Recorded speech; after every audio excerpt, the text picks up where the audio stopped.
جن حضرات کو چاہے میرے پاس آئیں اور فائلیں چیک کر سکتے ہیں، حساب کتاب دیکھ سکتے ہیں۔ جب ناصر بھائی سے حساب کتاب مانگا جاتا تھا تو ان کو شاید اس بات کو پسند نہیں تھا، وہ سمجھتے تھے کہ ہم ان سے حساب مانگتے ہیں، ان کی عزت خراب ہوتی ہے،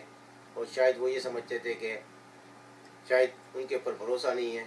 اور ان سے حساب لیا جاتا ہے۔ ایسا نہیں تھا۔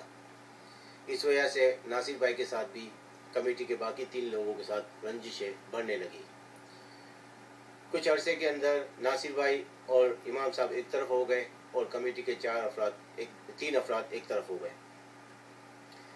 جب معاملات اتنی حد تک ان لوگوں کے درمیان خراب ہو گئے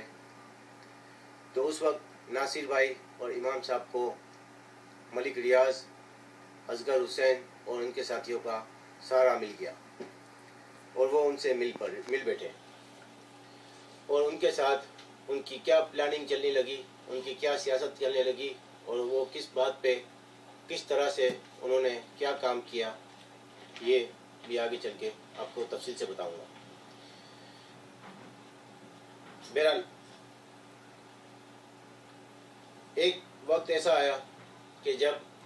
نعیم چوہان صاحب کے انتقال پر جب قرآن خوانی ان کی رکھی گئی تھی، اللہ تعالیٰ نعیم چوہان صاحب کو مغفرت کرے، آمین۔ ان کا نماز جنازہ ہماری مسجد میں ہوا اور بعد میں قرآن خوانی رکھی گئی، اور اس قرآن خوانی کے بعد ملک ریاض صاحب اور اصغر حسین، ناصر محمود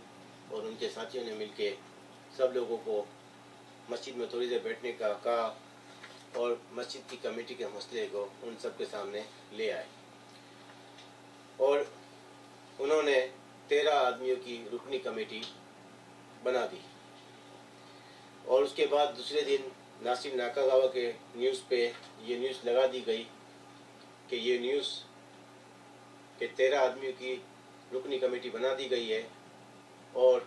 اس نیوز میں کیا لکھا گیا تھا میں آپ کو پڑھ کے سناتا ہوں۔ 8 جولائی بروز اتوار بعد نماز عشاء مسجد میں 30 سے 40 حضرات موجود تھے، اور ان سب کا مشترکہ مشورے سے ایک نئی کمیٹی کا اعلان کیا گیا۔ واضح رہے کہ ایک عرصے سے کمیٹی بہت محدود تھی اور صرف 4 رکنی کمیٹی کے لیے اس معاشی بحران میں امام صاحب کی ماہانہ تنخواہ اور دیگر اخراجات برداشت کرنا تقریباً ناممکن ہو گیا تھا۔ یہ اس تاریخ کی نیوز ناصر ناکاگاوا کی آپ لوگوں نے بھی پڑھی ہوگی۔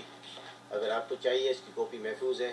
آپ لوگوں کو میں دے سکتا ہوں اور آپ دیکھ سکتے ہیں۔ اور اس میں 13 آدمیوں کی کمیٹی بنائی گئی،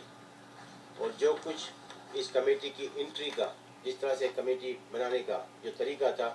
وہ غلط۔ یہ غلط کیسے ہے؟ اس کا ثبوت سارے پیپروں کے ساتھ اور ساری دلائلوں کے ساتھ اور ساری لوگوں کے ان کے سگنیچروں کے ساتھ میں آپ کو دکھا سکتا ہوں۔ جن صاحب کو چاہیے مجھ سے ملے اور آ کے خود بھی دیکھ سکتا ہے اگر کہ میرے پہ نظر نہیں آتا ہو تو۔ یہ وہ بک ہے، سائتاما شینیو گنکو کی بک ہے جو میرے پاس رہتی ہے اور جس کو میں ہر سال مینٹین رکھتا ہوں، اور تمام مسجد کے اخراجات 20 سے 25 مان جو بھی خرچہ ہوتا ہے وہ اس بک سے اس کی پیمنٹ ہوتی ہے، چاہے وہ بجلی کا بل ہو، پانی کا بل ہو، گیس کا بل ہو، مٹی کا تیل کا بل ہو، ٹیلی فون کے بل ہو، یا حافظات کی اجرت یا تنخواہ جو بھی آپ سمجھ لیں وہ ہو، یہ ساری کی ساری اس اکاؤنٹ سے نکلتی ہے اور اس ٹرانسفر کی جاتی ہے۔ اس اکاؤنٹ کے اندر جہاں پر یہ یلو کلر کے نشان ڈالے ہوئے ہیں، یہ آپ دیکھ سکتے ہیں کہ 2012 میں جولائی کے اندر جو نیوز لگائی گئی تھی،